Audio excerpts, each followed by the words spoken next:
할렐루야. 오늘 겨울삭 새벽 기도에 함께 모여서 예배할 수 있도록 함께 도와주시고 또 자리에 나오신 여러분께 하나님의 은혜가 가득하길 바랍니다. 월삭 새벽 기도의 의미는 한 달을 하나님께 의탁하는 마음과 믿음으로 함께 모여 기도하는 시간입니다. 여러분 함께 이 시간에 기도하고 하나님을 고민함으로 말미암아 우리의 삶을 만들어 가시는 하나님, 그 은혜를 우리가 받아 누려야 될 줄로 믿습니다. 요즘 우리가 그 사울에 대한 성경의 이야기를 함께 나누고 있습니다. 사울은 우리가 어제 함께 보았습니다마는 하나님으로부터 버림을 받습니다. 하나님으로부터 버림을 받아요. 하나님으로부터 버림받는 이유가 여러 가지 있는데 그 중에 하나가 물질적인 욕심 때문에 버림받습니다. 우리가 가장 약한 부분이죠. 약한 부분. 또 하나는 왕의 자랑을 위해서 자기의 영광을 위한 삶을 살아요. 어느 지역에 전쟁을 이겨놓고서 자기 이름을 드높일 수 있는 기념비를 막 큼직하게 세웁니다. 우리 신앙의 삶의 모습도 분명히 점검해 봐야 하는 거예요. 우리는 모든 것이 하나님의 은혜예요. 내가 자랑할 것은 하나님을 자랑하는 것이지 나를 자랑할 것이 아니라는 거예요. 하나님이 그 사울의 모습을 보시고 버리기로 작정하신 거예요. 그러니까 매번 하나님의 영광을 구하고 하나님을 내 인생 가운데 자랑해야 돼요. 또 하나는 하나님의 명령에 불순종했기 때문에 그래요. 하나님 하라고 하신 명령을 다 어겨요. 좋은 것은 자기가 다 챙기고 나쁜 것은 다 하나님께 드린다고 하고 핑계대기를 자기가 자기 소유물로 삼으려고 했던 이런 양과 소와 그리고 여러 귀한 것들을 자기가 다 가지고 있으면서도 아닙니다. 이거 하나님께 드리려고 했습니다. 라고 이렇게 사기를 쳐요. 우리 삶 속에서 하나님의 명령에 불순종한 것뿐만 아니라 우리는 하나님을 속일 수 있다고 생각하는 거예요. 이런 연약함 때문에 하나님은 그를 버리기로 작정하셔요. 또 하나는 뭐냐면 하나님보다 사람의 눈을 의식하며 사는 거예요. 오늘 24절에 보면 이렇게 말해요. 사울이 사무엘에게 이르되 내가 범죄하였나이다. 내가 여호와의 명령과 당신의 말씀을 어긴 것은 내가 백성을 두려워하여 그들의 말을 청종하였음이니이다 라고 말해요. 누구를 무서워하고 있냐면 백성들을 무서워하고 있어요. 그럴듯해요. 아주 멋있는 것 같아요. 우리가 두려워할 것은 사람의 눈이 아니라 하나님을 두려워할 줄 알아야 하는 거예요. 그래서 사람들을 의식하며 삶을 살면 그때 그 순간만 모면하려고 하죠. 하나님을 두려워하면 그때 그 순간이 아니라 우리 인생 전체를 놓고 삶을 고민할 수 있는 거예요. 사울은 사람을 의식하며 삶을 살아요. 하나님은 그런 사람들을 가차없이 버리신대요. 하나님께 버림받지 아니하도록 우리 신앙의 삶을 점검해야 하는 겁니다. 이스라엘을 이끌었던 그 사사 선지자 사무엘이 나이가 많이 들었어요. 그리고 자기 아들들이 있는데 지도자로서의 완전히 자질이 형편없습니다. 백성들은 원성이 자사해서 왕을 좀 뽑아주십시오 라고 요구해서 하나님이 그들에게 사울이라는 왕을 뽑았어요.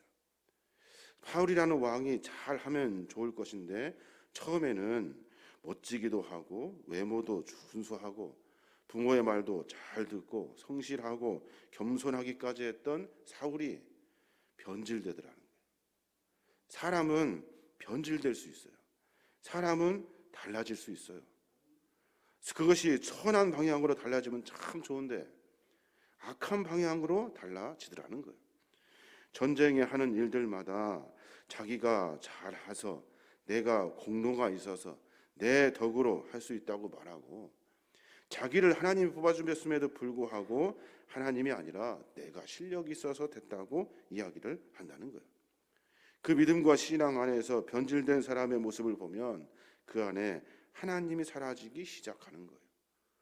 우리는 신앙의 삶의 여정을 걸어갈 때마다 늘 깊이 삶 속에 새겨야 하는 것은 우리가 한 걸음 나아갈 수 있는 것은 내가 무슨 힘이 있어서 걸을 수 있는 것이 아니라 하나님이 그 걸음을 걸을 수 있도록 인도해 주셨기 때문에, 힘을 주셨기 때문에 그 일이 가능한 거예요.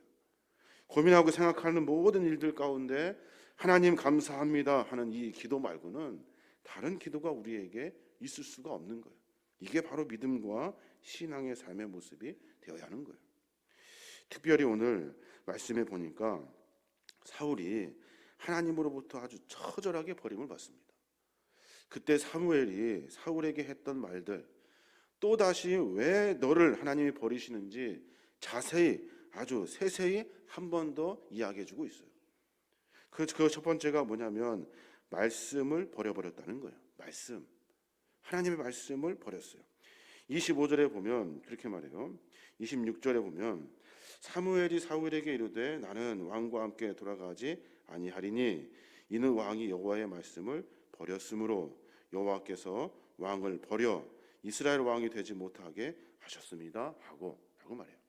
말씀을 버렸다는 말이 무슨 말일까요? 말씀을 버렸다는 것은 삶의 기준을 하나님에게로 두지 아니하고 인간의 생각과 방법으로 고민했다는 거예요. 말씀을 버렸다는 것은 그래서 내 삶의 걸음은 하나님의 말씀으로 말씀하신 대로 우리의 삶을 인도하시는 대로가 아니라 내가 하고 싶은 대로 내 욕심껏 내가 누리고 싶은 대로 삶을 사는 것, 이게 말씀을 버리는 삶이 되는 거예요. 자신의 왕권을 어떻게든 유지해 보려고 사무엘을 붙듭니다. 그랬더니 사무엘이 하는 말씀이 당신은 하나님으로부터 버림받았습니다. 왜냐하면 말씀을 버렸기 때문에 그래요. 당신 안에 도대체 하나님의 말씀이 있습니까? 당신 안에 하나님이 계십니까? 당신의 걸음을 하나님이 인도하고 계시다는 고백이 있습니까? 당신은 자기 뜻대로 자기 멋대로 하는 삶, 하나님이 그것을 보시고 버리십니다 라고 말하고 있는 거예요. 월삭 새벽기를 통해서 우리가 함께 마음 가운데 깊이 새겨야 하는 것은 이날 피곤하게 하루 하나님 앞에 예배하며 나오는 이유는 내가 하나님 아니면 하루하루의 삶을 살 수 없습니다. 내가 하나님께 기도하는 이 시간, 분주하고 바쁘고 어려운 순간에 이 시간에 나와 기도하는 것은 내가 하나님께 모든 삶을 의탁하고 내가 하나님의 지도를 받고 하나님을 고민하고 하나님의 말씀대로 순복하며 살겠습니다 하는 우리의 신앙의 고백이 되는 거예요. 한 달을 하나님께 맡기면서 이것도 부족하죠. 매일같이 주 앞에 나와서 말씀을 묵상하고 삶을 점검해야 되는데 하루에 한 달에 하루 정도라도 하나님 내가 죄송한 마음으로 나와서 하나님의 말씀 앞에 서겠습니다 하는 이런 신앙의 고백 때문에 우리가 나오는 거예요. 하나님께서는 말씀을 버린 자들을 버리셔요. 하나님의 기준으로 세우지 못하는 자들을 하나님은 버리셔요. 버리신다는 말은 무서운 말이에요. 하나님이 버리신다는 것은 포기해버리는 거예요. 하나님은 사람을 포기하시는 분이 아니셔요. 끝까지 사랑하시는 분이셔요. 오죽했으면 사람을 버리시겠냐는 거예요. 하나님의 이 거룩한 은혜와 사랑을 누리려면 말씀을 붙들고 살아야 돼요. 내가 하나님의 말씀대로 살겠습니다. 하나님은 내 삶의 길입니다. 진리이십니다. 하나님 내 삶의 생명이십니다. 한순간도 하나님을 버리지 않겠습니다. 매 순간마다 생각할 때마다 계속해서 내 안에 있는 것은 다른 것이 아니라 하나님입니다 라는 고백이 우리 안에 있어야 하는 거예요. 그래야 하나님은 우리를 끝까지 사랑해 주신다는 거예요. 우리가 어떻게 전체의 인생의 삶 가운데 하나님의 마음을 시원하게 할 만큼 그 마음이 흡족할 만큼 우리가 하나님을 과연 사랑할 수 있을까요? 아마 쉽지 않을 거예요. 그런데 하나님, 내가 주님을 고민하는 그 짧은 한마디의 고백이 하나님의 마음을 움직이는 거예요. 아버지에게 부모에게 부모님 사랑합니다 평생 말 안 듣다가 그 한마디에 부모의 마음이 다 녹아버리잖아요. 그것처럼 하나님, 내가 주님을 사모합니다. 내가 주님의 말씀을 붙들고 살겠습니다 하는 이 짧은 인생 전체가 아니라 그 짧은 시간에 짧은 한마디가 하나님이 우리를 품어주시는 은혜 계열에 서게 되는 거예요. 사울은 말씀을 버려버립니다. 버려버리고 자기 멋대로 살아요. 또 하나, 사울이 하나님으로부터 버림받게 되는데 그 이유가 뭐냐면 회개가 없기 때문에 버림을 받아요. 수도 없이 하나님은 사울에게 기회를 주셨거든요. 그런데 사울은 그 회개의 기회를 다 버려버려요. 30절에 보면 그런 말씀이 있어요. 사울이 이르되 내가 범죄하였을지라도 이제 청하옵나니 내 백성의 장로들 앞과 이스라엘 앞에서 나를 높이사 나와 함께 돌아가서 내가 당신의 하나님 여호와께 경배하게 하소서 하더라라고 말해요. 이 본문을 자세히 보면 마치 자기가 하나님께 죄송한 마음이 있어서 예배를 드리는 것 같아요. 근데 본문을 자세히 들여다보면 그것이 아니라 내 백성의 장로들 앞과 이스라엘 앞에서 나를 높여주십시오 라는 것이 결론이에요. 하나님께 죄송한 마음이 있고 회개하는 심령으로 주 앞에 나가는 것이 아니라 백성들과 장로들과 그 사이에서 내 왕권이 계속 유지되고 있다는 것을 좀 사무엘 당신이 좀 세워주십시오 라는 말이에요. 사울에게는 회개라는 것이 없어요. 사울에게는 죄를 돌이키는 그 통회의 마음이 없어요. 오로지 내 왕권, 내가 백성들 앞에서 장로들 앞에서 어떤 존재인지 사무엘 당신이 좀 드러나 주세요. 드러날 수 있도록 나를 세워주십시오라고 말하고 있는 거예요. 이거는 회개가 아니에요. 이거는 경배가 아니에요. 우리의 삶의 모습도 마찬가지입니다. 하나님 앞에 늘 내 죄를 토설하고 내 잘못을 하나님 앞에 고할 때 하나님은 그 마음을 보시고 우리의 삶에 은혜를 베풀어 주시는 거예요. 그럴듯하게 멀쩡하게 그리고 하나님 보시기에 뭐 다른 것을 고민하는 것이 아니라 사람들 보기에 지금 이 순간을 외면하려고 하는 이 모습 때문에 하나님은 기분 나빠하시는 거예요. 아니 경배한다고 하면서 엉뚱한 것을 경배하고 있는 거예요. 참된 회개가 따르지 않고 단지 사람들로부터 자기의 명예와 자존심을 생각하는 경건, 이거는 하나님 앞에 적당하지 않아요. 합당하지 않아요. 그래서 사도 바울은 디모데전서 6장 5절에 그런 말씀을 하셔요. 마음이 부패하고 경건을 이익의 방도로 생각하는 자들의 다툼이 일어나느니라 라고 말해요. 마음이 부패하고 경건을 이익으로 생각하는 사람들이 서로 싸운다는 거예요. 왜 싸워요? 진정한 회개가 그 안에 없기 때문에 그래요. 진정으로 하나님 말씀에 순복하며 그 안에 살려고 하는 경건의 신앙의 삶이 없고 사람들 보기에 어떤지를 늘 의식하며 삶을 산다는 거예요. 하나님과 나의 깊은 관계를 다시 한번 생각해 볼 필요가 있어요. 사울은 하나님 앞에 자기 자신을 솔직히 내어놓는 이 참회의 마음이 없어요. 자기의 죄가 무엇인지 고민하는 고민이 없어요.